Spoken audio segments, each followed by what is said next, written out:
Okey ya. Kita akan mulakan kelas sekarang. Memandangkan kelas sudah menunjukkan 10.46 ya. Kita tidak mungkin menunggu kawan-kawan lain sementara ada antara kita yang telah masuk seawal 10.40.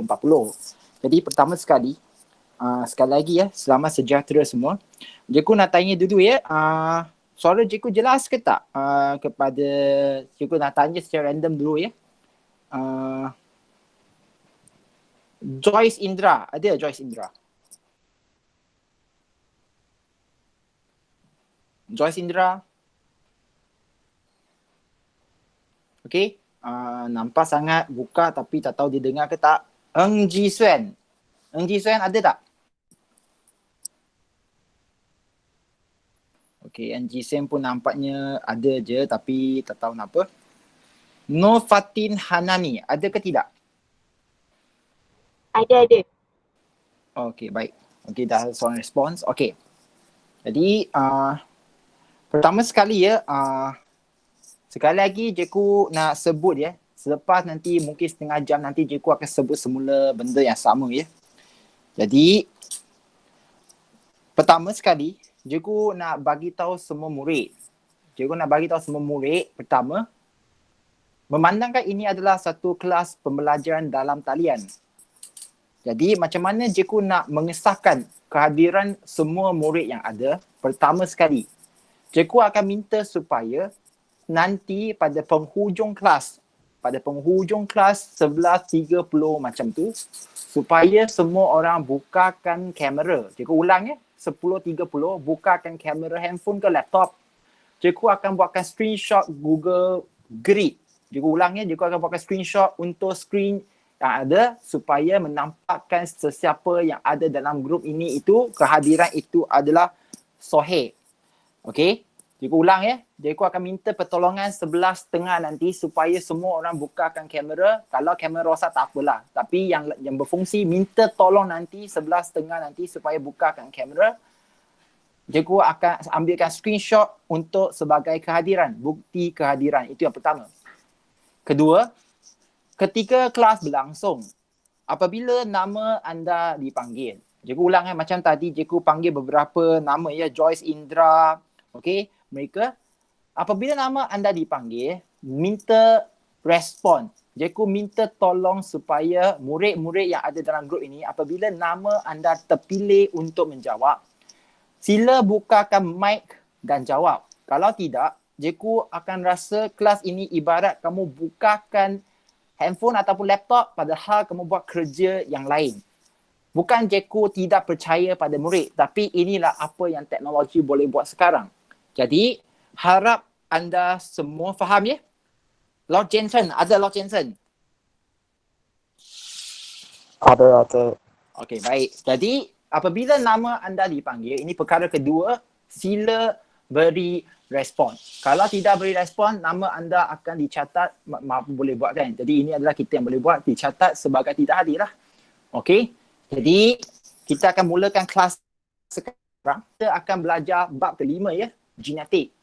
Okey, jadi kepada mereka yang telah membeli buku Sains Proses Skill, tak apa. Kamu memang boleh guna buku tersebut, cantik. Cikgu pun guna benda yang sama je.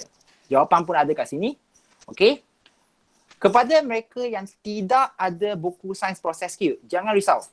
Sila fokus kepada skrin. Saya nampak dalam handphone saya pun jelas bahawa ada paparan material untuk cikgu ajar ini. Sesiapa yang tak nampak, sila bagi tahu sekarang. Okey, jadi cikgu anggapkan semua boleh baca dengan jelas apa yang dipaparkan di skrin handphone ataupun laptop masing-masing. Okey, jadi kepada mereka yang tak ada buku, sila fokus kepada skrin. Kepada sesiapa yang ada buku, anda boleh pergi ke muka surat ke-40 bahan yang sama kita akan guna. Dan kamu hanya perlu isikan jawapan je lepas ni. Okey? Itu yang pertama. Jadi, dah habis briefing. Jadi, kita sekarang mula dengan pemahaman genetik. Okey, kepada murid-murid semua, apa sebenarnya kita nak belajar mengenai genetik? Secara am, bab ini akan mengajar kita mengenai pewarisan. Cikgu, apa maksudnya pewarisan?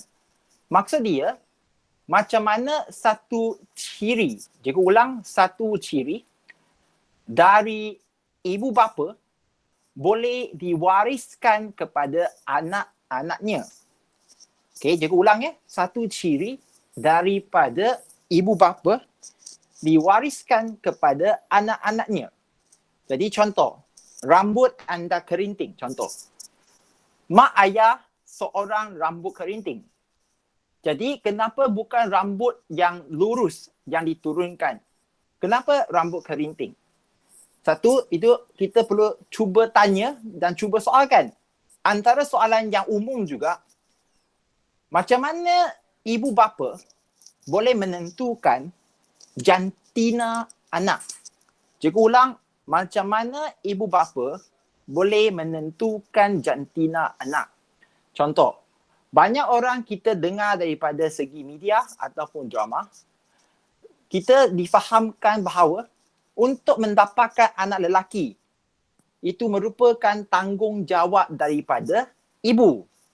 Ibu yang sering disalahkan dalam cerita dalam mana-mana media bahawa tidak dapat melahirkan anak lelaki.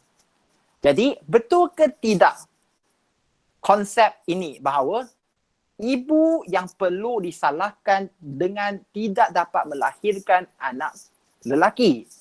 Jadi, kita perlu faham. Jadi, apakah sebenarnya yang menentukan seorang anak itu lelaki dan perempuan? Jadi, apakah genetik, kandungan jin di dalam badan dia yang menentukan sama ada dia lelaki ke perempuan?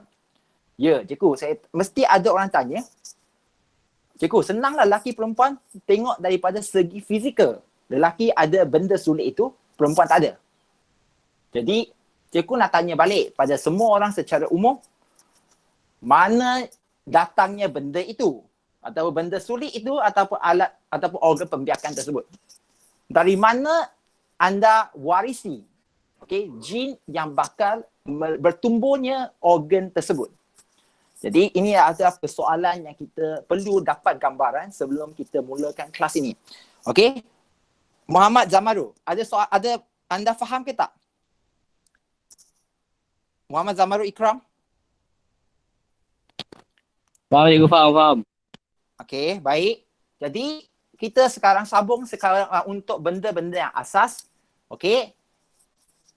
Dengar semua ya. Kelas ini nanti pada penghujung akan ada quiz. Quiz yang anda perlu jawab selepas kelas. Kalau anda tidak jawab, tidak hantar, kehadiran juga tidak dianggap ada ya. Jadi sila fokus dan sila jawab nanti. Cikgu akan membimbing ya pada 11.20 nanti. Macam mana kamu nak akses untuk quiz tersebut. Okey? Semua sila tengok pada skrin anda. Dari tadi mesti anda nampak dua perkataan ini, iaitu sel manusia di sini. Okey, cikgu ulang, sel manusia. Nampak ke tak sel manusia? Cikgu draw dengan biru ya. Biru mungkin tak jelas lah, kita guna merah. Dan juga nukleus. Nukleus rujuk kepada bahagian tengah-tengah satu sel yang mengawal seluruh aktiviti sel. Kita telah belajar perkara ini sejak tingkatan 1. Cikgu ulang ya. Nukleus boleh didapati di tengah-tengah sel di mana ia berfungsi untuk mengawal seluruh aktiviti di dalam sel. Jadi, di mana letaknya ataupun di mana kita boleh mencari perkara-perkara yang cikgu sebut diwarisi dari ibu bapa kepada anak. Jadi, di dalam nukleus itu yang kita telah belajar sejak dulu.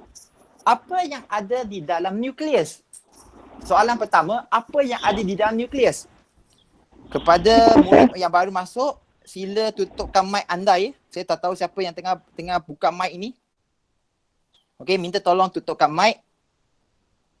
Okey. Jadi di dalam nukleus ada kromosom. Cikgu ulang, di dalam nukleus ada kromosom. Okey. Untuk seorang manusia, cikgu ulang, untuk seorang manusia, setiap sel dia harus mengandungi 46 kromosom. Cikgu ulang, 46 kromosom. Apabila kita nak tengok semua kromosom dalam satu gambar Raja, cikgu ulang, apabila kita tengok semua 46 kromosom dalam satu gambar, kita akan sebut gambar itu sebagai karyotip. Karyotip. Cikgu ulang, karyotip. Semua bilangan kromosom yang ada di dalam nukleus apabila dipaparkan dalam satu gambar, kita panggil dia sebagai karyotip. Apabila anda baca dan tengok, kita sama-sama tengok ya, harap semua boleh tengok kat sini. Siapa yang tak boleh tengok, anda boleh komen sekarang cikgu. Saya tak nampak ya. Kepada sesiapa yang tengok skrin sekarang, kamu akan nampak dua karyotip di sini, iaitu karyotip lelaki dan karyotip perempuan. Masing-masing ada 46 kromosom. Cikgu, apa itu kromosom? Kromosom itu, kalau anda tengok, adalah benang yang tebal itu yang berbentuk X dalam gambar. Benang tebal yang berbentuk X dalam gambar. Kalau anda kira satu persatu, kamu akan dapat sekali lagi 46 kromosom dalam setiap sel. Dalam karyotip yang dipaparkan. Apa yang membezakan karyotip lelaki dan karyotip perempuan? Bukan bilangan kromosom, tetapi adalah pada kromosom yang paling hujung sekali. Tengok adik-adik sekalian, kromosom yang paling hujung sekali ini. Cikgu dah bulatkan, kalau anda tengok, bulatkan kromosom yang paling hujung itu di mana lelaki ada dua kromosom pasangan yang tidak sama saiz berbanding dengan kromosom di karyotip perempuan yang hujung sekali sepasang kromosom yang sama saiz. Okey. Perkara pertama yang kita perlu tahu. Oh, cikgu, saya nampak karyotip ini memaparkan kromosom yang berpasangan. Ya. Kromosom dalam manusia sentiasa ada pasangannya.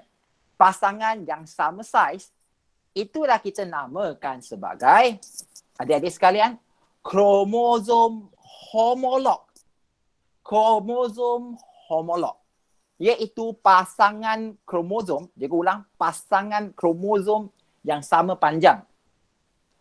Jadi, kalau kita ada 46 kromosom di dalam badan, maka logiknya kita fikir sekarang ada berapa pasang kromosom. Cikgu ulang, kita ada 46 kromosom. Ada berapa pasang kromosom? Chong Ji Jian, ada tak? Chong Ji Jian? Ada cikgu. Jadi ada berapa pasang kromosom kita? 46. Pasang. 22. Salah lah. Kalau kita 46, 23 lah. Matematik kamu fail ke adik?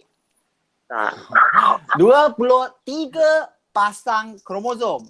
Namun, kenapa 22? Kawan kamu sebut itu betul juga. Kalau kita nak sebut kromosom homolog, cikgu ulang, kromosom homolog khususnya, sama saiz, sama panjang, kita ada 22 pasang kromosom homolog yang bernama kromosom otosom. Okey, cikgu, adik-adik sekalian, nampak ke tak otosom? Otosom ini rujuk kepada pasangan kromosom 1, 2, 3, 4, 5, 6 sampai ke pasang 22 ini. Okey? Yang ada sama seperti dalam dua lelaki dan perempuan. Saiz mesti sama, tak ada beza. Yang menjadi perbezaan ialah kromosom pasangan ke-23. Kalau perempuan, ya kromosom homolog sebab sama saiz, sama panjang. Tetapi untuk lelaki, satu panjang, satu pendek.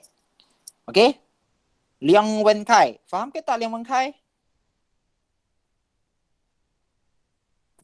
Liang Wenkai. Ada kat situ? Okey, faham? Bukan tanya faham, saya nak tanya. Jadi nampak ke tak nampak? Panjang untuk kromosom ke-23 lelaki itu tidak sama panjang. Nampak ke tak?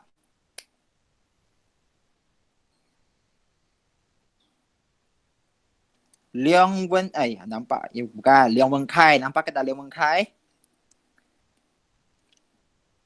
Okay, Leong Wen Kai tak jawab ini. Maksudnya harap dia betul-betul nampak. Bukan faham ya, tapi nampak. Tak apa. Kita akan pergi yang seterusnya. Jadi, apakah nama kromosom pasangan ke-23 dalam kariotip lelaki dan perempuan ni? Kita namakan dia sebagai kromosom seks. Saya ulang, kromosom seks. Iaitu kromosom yang bakal menentukan jantina kita. Saya ulang, kromosom seks ini yang menentukan jantina kita. Jadi, beberapa soalan mungkin akan timbul antara kamu. Cikgu, kenapa mesti dalam pasangan? Kalau pernah timbul dalam otak kamu sekarang, kenapa kromosom semua mesti dalam pasangan? Satu pair, one pair, one pair, one pair. Okey? Sebabnya, kita menerima satu kromosom, satu set daripada ayah, satu set lagi daripada ibu. Cikgu ulang. Satu set dari ayah, satu set dari ibu. 1 plus 1 equals to 2. Itu pasal setiap pasang kromosom harus ada 2. Satu dari ayah, satu dari ibu. Okey? Jadi, kalau kita sambungkan semula, apakah yang ada di dalam kromosom? Apakah yang ada di dalam kromosom? Jadi, di dalam kromosom ada DNA dan protein. Cikgu ulang ya, DNA dan protein. Kepada murid-murid yang baru masuk ke dalam grup ini dan ada buku sains proses skill, anda boleh tengok pada buku muka surat ke-70. Kepada yang tidak ada buku sains proses skill, jangan risau. Fokus je dengar. Cikgu sebut satu demi satu. Harap semua boleh ikut. Tidak semestinya ada buku. Kalau kamu ada buku teks lagi baik. Buku teks lebih kurang sama dengan buku sains proses skill. Jadi, cikgu ulang semula, apa yang ada di dalam kromosom? Oh, ada DNA dan protein. Cikgu, DNA itu saya sentiasa dengar. Apa sebenarnya dia? Pertama, anda perlu sebut nama penuh dia. DNA, nama penuh dia ialah acid deoxyribonukleik. Cikgu ulang, acid deoxyribonukleik. Ia terdapat di dalam kromosom.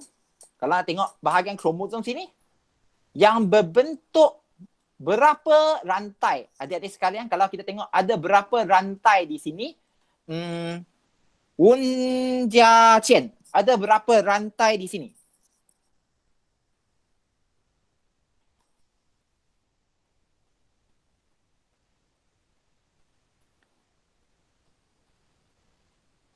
Wen Jia Qian ada 2. Baik. Okey, ada dua rantai. Ya. 2 rantai yang kita kerap tonton dalam cerita Marvel superhero, X-Men dan macam-macam cerita lain, itulah sebenarnya DNA. Inilah DNA. Okey, tengok depan anda ya. Fokus, inilah DNA. Nampak? DNA. Sebahagian daripada itu, kita panggil dia gene. Oh, BM panggil gen. English panggil gene. Kenapa kita perlu tahu gene? Gene merupakan satu susunan. Kalau kamu tengok susunan abjad ini. AATCGAGTAC. Inilah benda panggil unit nukleotida. Cikgu ulang ya. Di dalam gene, bakal ada banyak huruf. Tapi huruf yang berulang adalah 4. Iaitu A, T, G dan C saja. 4 huruf ini akan berulang ataupun bertindan, tapi tak apa. Susunan dia akan berbeza.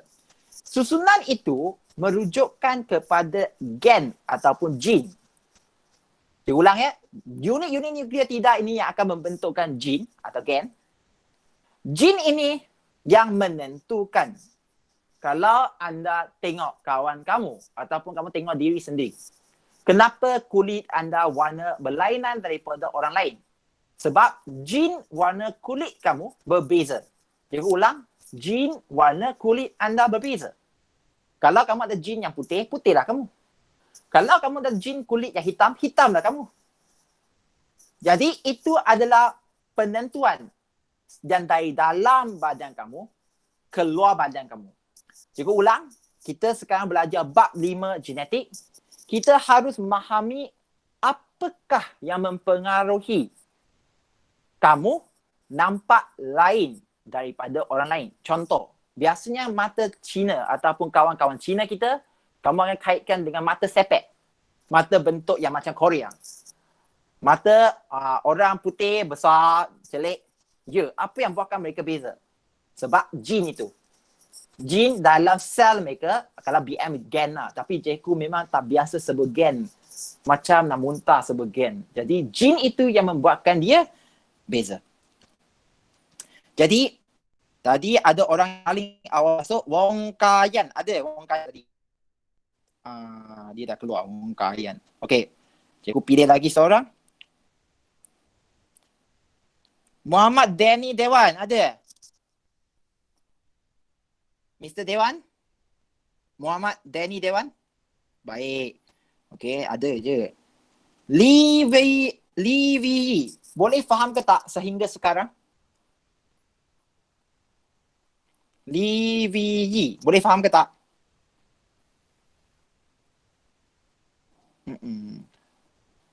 Lee Wei buka tidur ke ni? Okey, seorang lagi yang buka tidur kot rasanya. Okey, tak apa. Jadi cikgu akan sambung sekarang selepas kita dah sebut pasal apa panggil? Kandungan dalam nukleus. Cikgu ulang, kandungan dalam nukleus. Okey?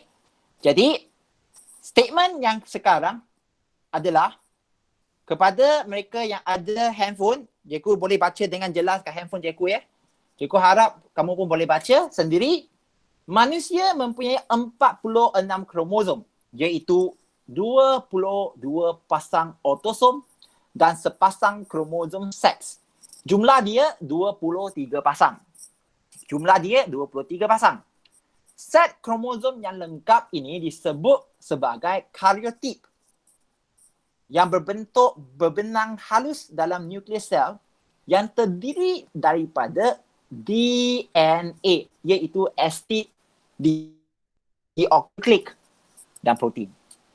Okey, DNA terdiri daripada unit-unit nukleotida yang tersusun dalam bentuk helix ganda 2. Cikgu ulang, helix ganda 2. Gen ialah bahan baka yang terdapat pada DNA. Okey, gen itu. Gene lah. Harap anda semua boleh ikut. Siapa yang tak boleh ikut, saya cuba dulu lah. Ang Wei Kun. Boleh faham ke tak Ang Wei Kun?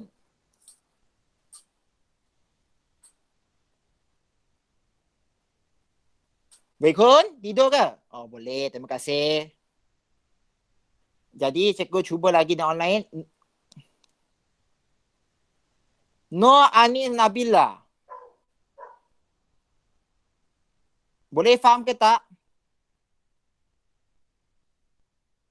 Okay, harap semua jelas ya. Jangan sebut boleh sebab nak cikgu lepaskan kamu je ya. Okey. Jadi, sebelum cikgu pergi secara mendalam, okey. Sebanyak 58 orang sebagai saksi cikgu ya. Adik-adik sekalian, jadi kepada mereka yang sedang mengikuti kelas. Jadi cikgu pun nak ajar kamu sekarang ya. Adik-adik sekalian, cikgu sekarang akan mengajar kamu macam mana nak jawabkan kuis yang ada ya. Penting ya. Jadi sekarang semua boleh nampak ke tak apa yang cikgu nak paparkan di dalam skrin? Okey. Cikgu sekarang papar Google Classroom. Cikgu ulang, Google Classroom. Yang pihak sekolah telah wujudkan untuk semua budak tingkatan 4. Cikgu ulang untuk semua murid tingkatan 4 dengan email MOE yang disediakan.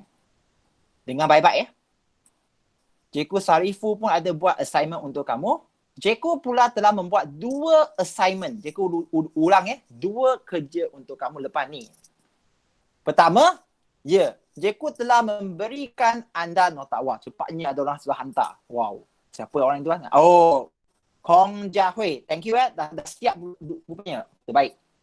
Jadi, kalau anda tengok ada 2 assignment di sini. Yang pertama, anda akan tekan masuk. Yang pertama, latihan formatif KSSM Science.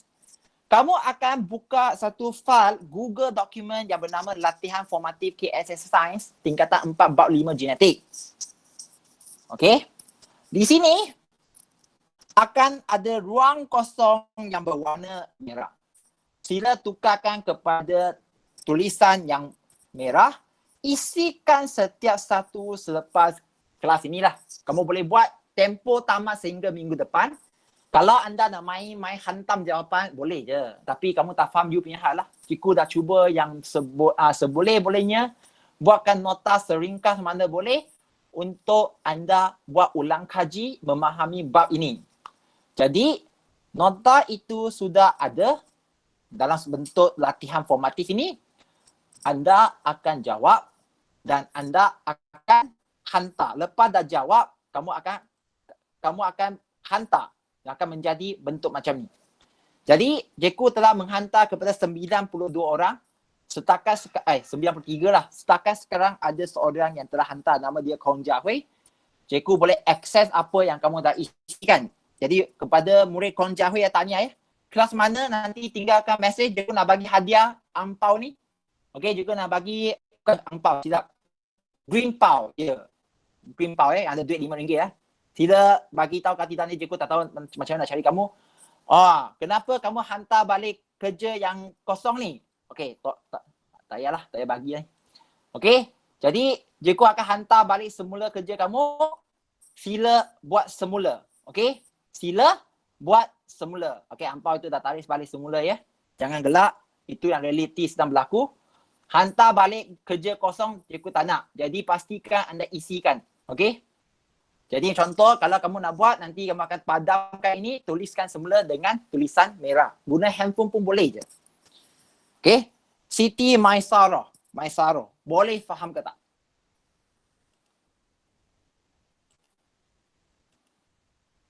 Siti Maisaro? Okay. Faham, boleh buat kan? Cari lagi seorang. Siapa Pei Yu, ada Pei Yu. Boleh ikut ke tak?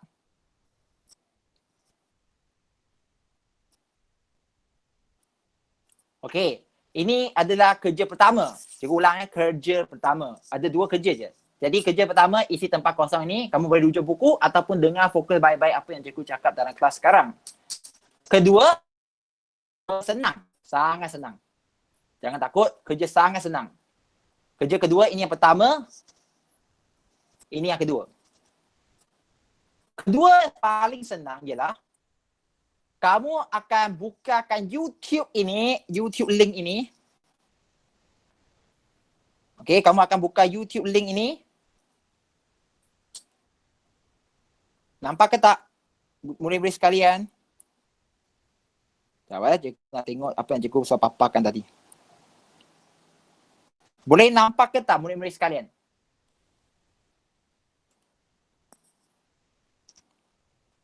Okey, sebab saya takut saya short sendiri je ni. Sekejap. Okey, sebab saya punya komputer tak keluar, saya nak juga nampak.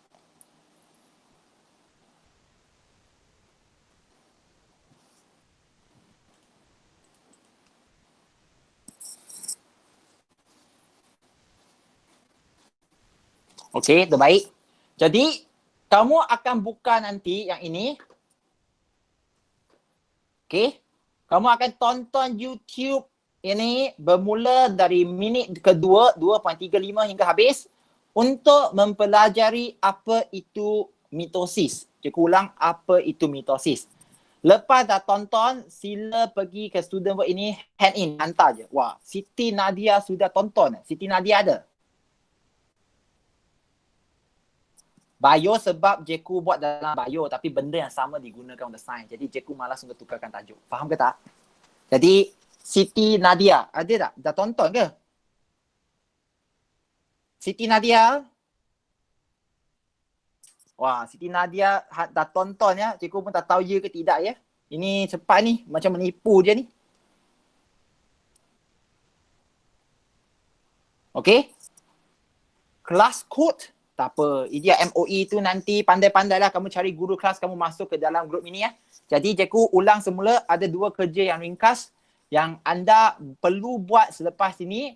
Pertama, lepas akses ke dalam Google Classroom. Okay. Kelas Maya tingkatan 4 Raja Abdullah. 1, isi nota atau latihan formatif. Kedua, tonton YouTube, hantar kerja je. Tonton, cakap hantar, settle. Cikgu akan percaya. Tapi case macam sekarang, ada seorang sudah hantar ni, jelas nampak dia tipu lah. Okay? Jadi, apa boleh buat?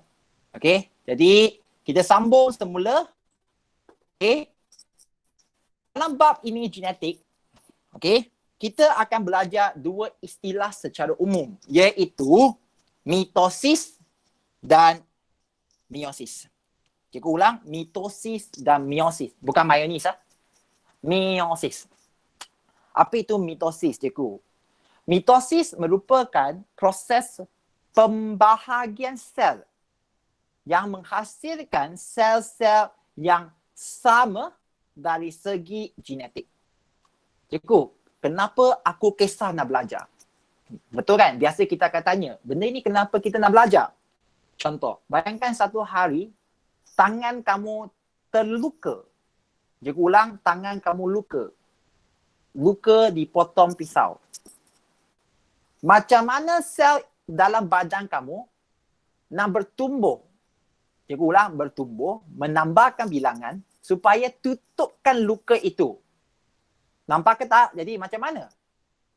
Cikgu, itu je pun. Kalau anda fikirkan paling senang, dari bayi jadi sampai kamu sekarang umur 17 tahun, 16 tahun, saiz kamu menjadi makin besar.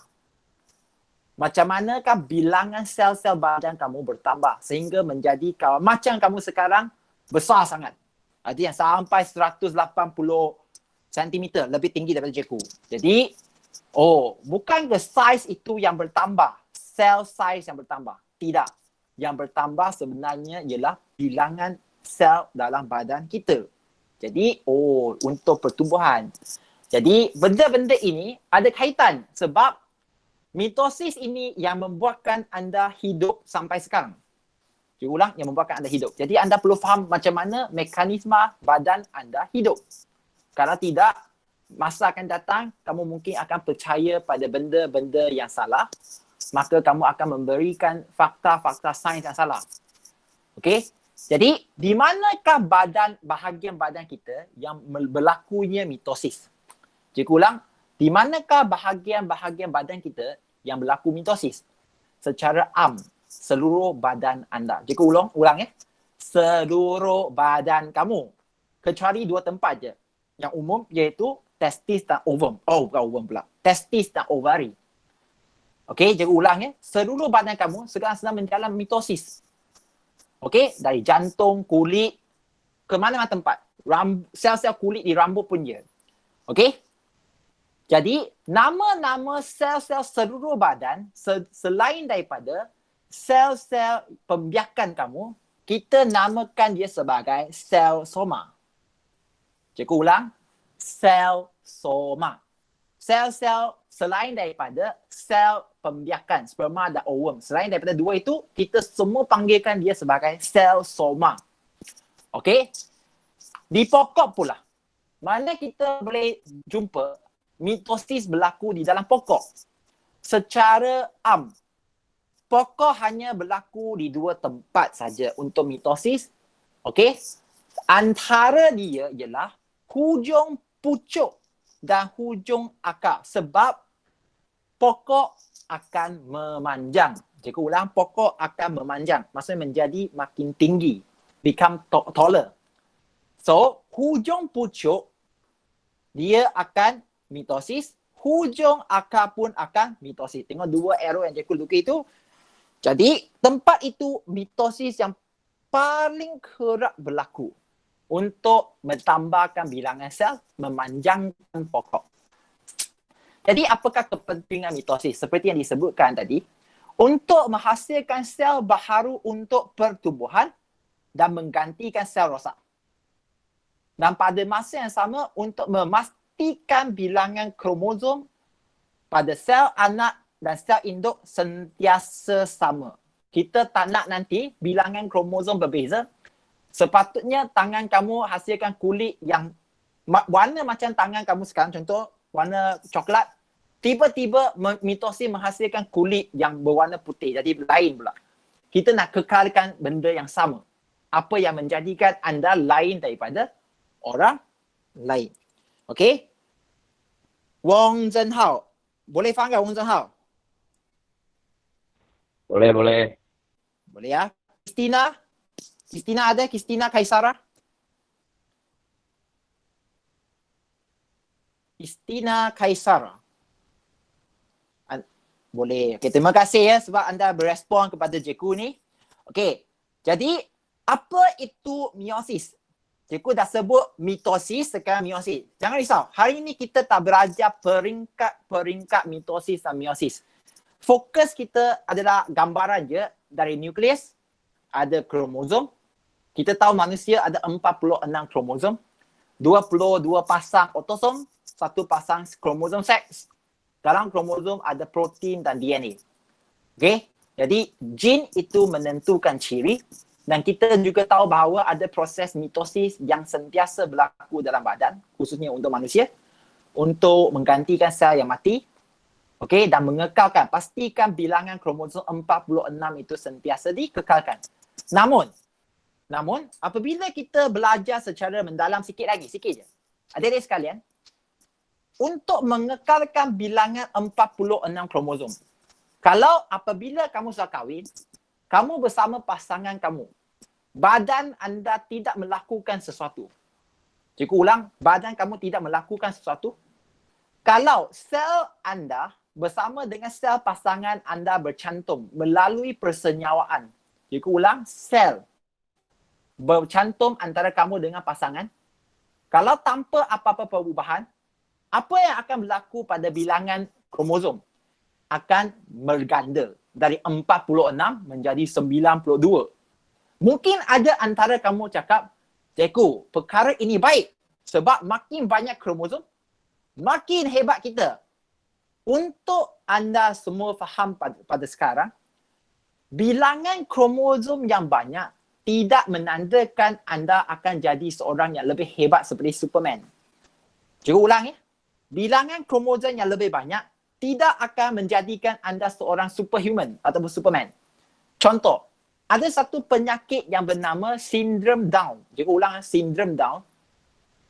Pesakit, tak boleh kata pesakit. Kita harus menyebut orang yang ada penyakit sindrom Down itu, dia ada ekstra satu kromosom. Cikgu ulang ya, ekstra satu kromosom. Namun, dia memaparkan beberapa perkara yang tidak ada pada manusia, yang biasa 46 kromosom dan mungkin mempunyai pemikiran yang kurang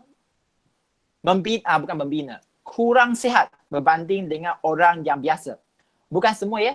Ada orang sindrom Down yang memang boleh menjalani hidup seharian seperti kita.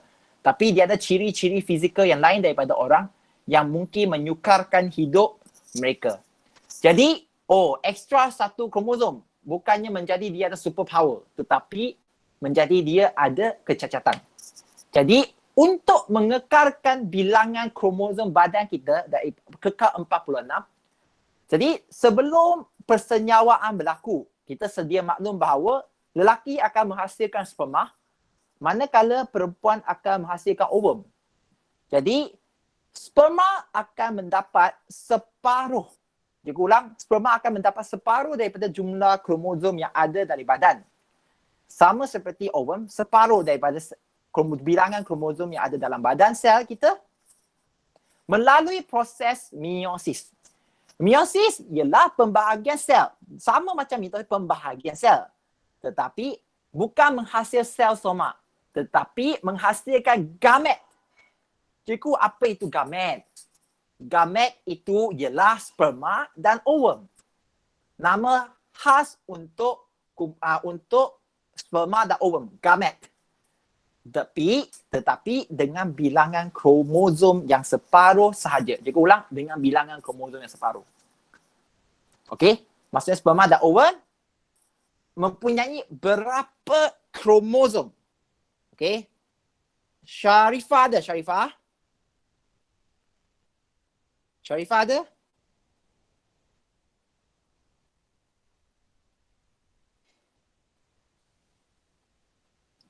Sharifah tak ada.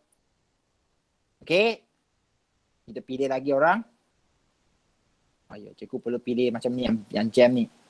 Wong Zi, betul Wong. Li Zichong tanya kan rasanya. Junhao, Eng Junhao. Ada Eng Junhao? Eng Junhao ada? Eng Junhao? Berapa kromosom ada di dalam sperma dan ovum?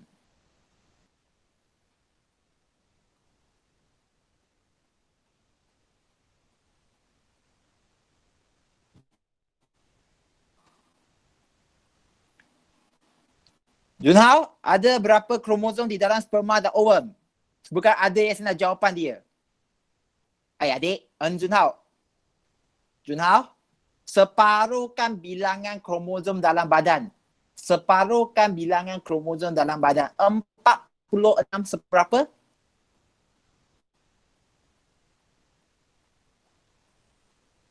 Berapa, Junhao?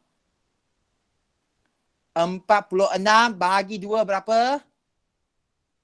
23. Ya. Jadi ovum 23, sperma pun 23. Jadi apabila mereka bercantum melalui proses persenyawaan, maka menghasilkan anak yang ada 46 kromosom. Kekal sama. Jadi tempat yang berlakunya meiosis adalah seperti ovary, testis. Saya ulang, ovary dan testis. Manakala untuk tumbuhan bunga, pentingnya anda ingat untuk yang jantan berlaku meiosis pada struktur bunga yang bernama anther. Manakala betina berlaku pada ovary. Saya ulang ya, struktur betina bunga iaitu ovary. Itu adalah tempat organ pembiakan masing-masing untuk manusia dan bunga. Kepentingan meiosis adalah untuk menghasilkan gamet atau sel pembiakan untuk pembiakan, dan satu lagi yang cikgu tak sebut, menghasilkan variasi yang kita akan mendalami pada kelas mungkin 2 kali lagi kot. Minggu ini dan minggu depan. Tapi minggu depan dan minggu satu lagi. Harap kita boleh memahamilah untuk semua ini. Okey? Dan cikgu juga ingin menyebut 2 lagi istilah ya, iaitu dominant dan resesif. Okey, dominant dan resesif ah. Compet link ya. Compet link ada ke tak? Compet link ada ke tak? Ada. Okey. Jadi alel dominant dan alel resesif. Cikgu, apa itu alel? Sabar. Cikgu akan sebut pada masa akan datang. Untuk dominant dan resesif ini, hari ini cikgu sebut dulu menunjukkan bahawa dominan ya. Cikgu, apa itu dominan? Alel yang dapat menunjukkan ciri, okey, apabila berpasangan dengan alel dominan dan alel resesif, manakala alel resesif hanya akan menunjukkan ciri apabila berpasangan dengan alel resesif yang lain.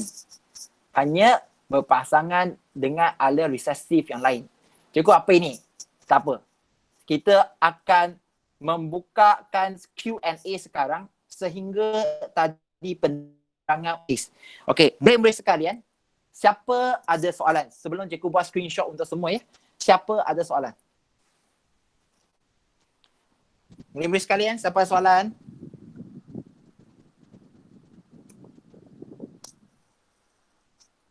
Okey, cikgu beri dalam seminit ya. Siapa yang ada soalan, sila bagi tahu sekarang.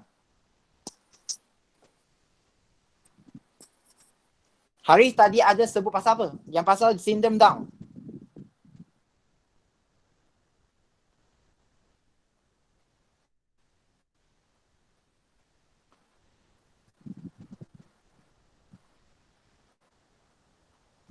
Haris, ada kata Haris dia respon? Pasal jin kan? Jin itu yang boleh berubah ke tidak kan? Itu nanti kalau berjumpa cikgu baru cerita. Sebab cerita panjang lebar mengenai mutasi yang pada penghujung bab ini. Cikgu ulang pada penghujung bab ini. Jadi nanti kita akan cerita, tapi setakat sekarang tahu ke tidak jin itu berada di mana? Haris, tahu ke tak kalau orang minta kamu jawab jin itu ada di mana? Apa yang kamu akan jawab? Macam mana kamu jawab? Saya tahu. Tadi macam mana kamu nak jawab?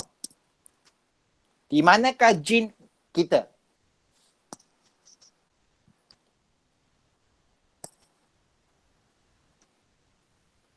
Jin boleh didapati di dalam mana?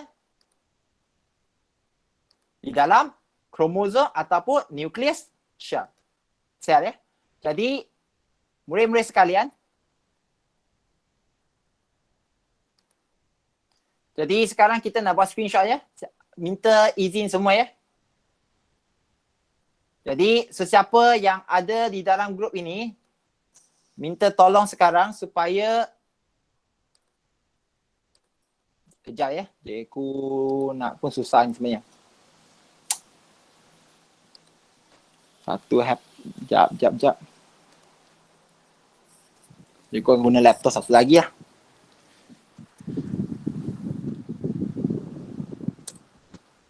Okay, minta tolong semua sekarang. Kalau boleh. Kenapa cikgu tak boleh buka sekarang? Pandai sistem cikgu. Kejap ya. Cikgu adjust dalam seminit. Kalau tak boleh, lepaslah kamu semua. Tapi bagi cikgu sedikit masa je.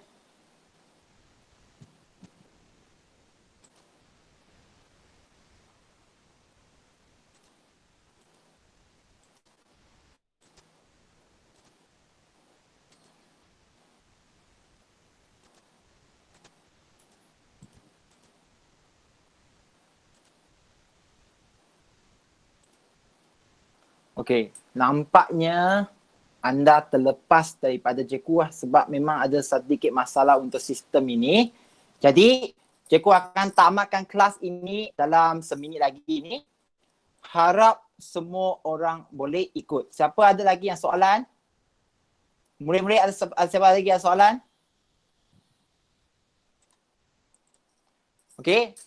Kalau tak ada, kita akan jumpa pada masa akan datang dan pada minggu akan datang ni lah. Kehadiran akan dicatat mengikut, cikgu ulang ya. Mengikut, cikgu buka semula ini yang last, ini last. Okey. Kehadiran kamu akan dicatat mengikut anda hantarkan latihan formatif anda dan juga anda tonton YouTube tersebut. Jadi minta tolong semua orang wawakan supaya jawab soalan di dalam Google Maya ini yang dipost oleh cikgu ya. Terima kasih semua. Kita akan jumpa dalam masa akan datang. Okey, anda boleh bye lah. Boleh remove on screen. Terima kasih cikgu. Sama-sama.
Okay, Mr. Kong.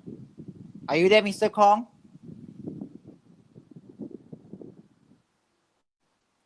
Christina? Christina ada?